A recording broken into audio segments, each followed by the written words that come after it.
At this moment, our nation is facing a host of big and difficult challenges. And more than anything else, what's required to meet those challenges right now is a sense of cooperation and common purpose among our leaders. What we need is a willingness in Washington to put the public's interest first, a willingness to score fewer political points so that we can start solving more problems. That's why I was disappointed this week to see a dreary and familiar politics get in the way of our ability to move forward on a series of critical issues that have a direct impact on people's lives. In the United States Senate, we have legislation that would boost our economic recovery and help Americans who've been affected by the worst recession in generations. We've certainly made progress since we were losing 750,000 jobs per month around the time I took office.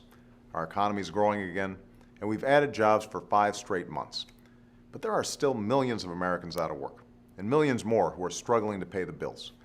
The legislation in the Senate right now would extend unemployment benefits to those workers who lost their job through no fault of their own.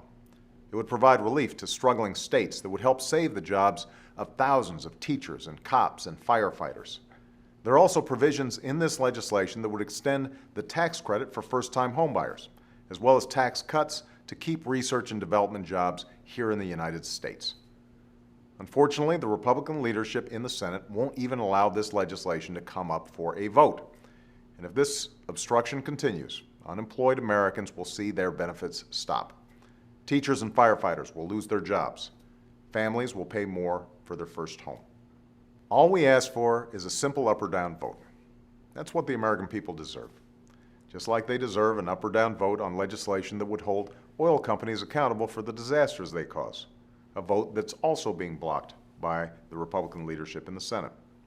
Right now, the law places a $75 million cap on the amount oil companies must pay to families and small businesses who suffer economic losses as a result of a spill like the one we're witnessing in the Gulf Coast. We should remove that cap, but the Republican leadership won't even allow a debate or a vote. And as we speak today, 136 men and women who I've nominated for key positions in the federal government are still awaiting a vote on the floor of the Senate. All are highly qualified. Very few are controversial. The vast majority already have support from both parties, but most of them are seeing their nominations intentionally delayed by Republican leaders, or even blocked altogether. They cannot get a vote. What this means is that at a moment when our country is facing so many challenges, a time when we need all hands on deck, we can't get the qualified people we need to start the jobs they were appointed to do. Look, the nature of our democracy is that we'll always have disagreements and debates, even heated ones. That's healthy and it's important. But let's argue over genuine differences, over ideas and policies, and let's go into those debates with an open mind, a willingness to find common ground, and a conviction that in the end, one way or another, we'll have a vote to decide them. Next week, I'll be meeting with a bipartisan group of senators to discuss how we can transition away from our dependence on fossil fuels and embrace a clean energy future. I don't expect that we'll agree on a solution right away. In fact, I know that there will be plenty of disagreement and different ideas.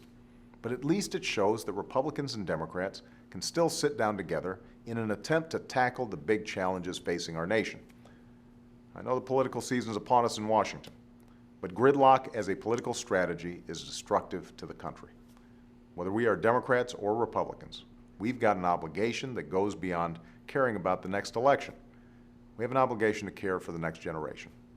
So I hope that when Congress returns next week, they'll do so with a greater spirit of compromise and cooperation. America will be watching. Thanks.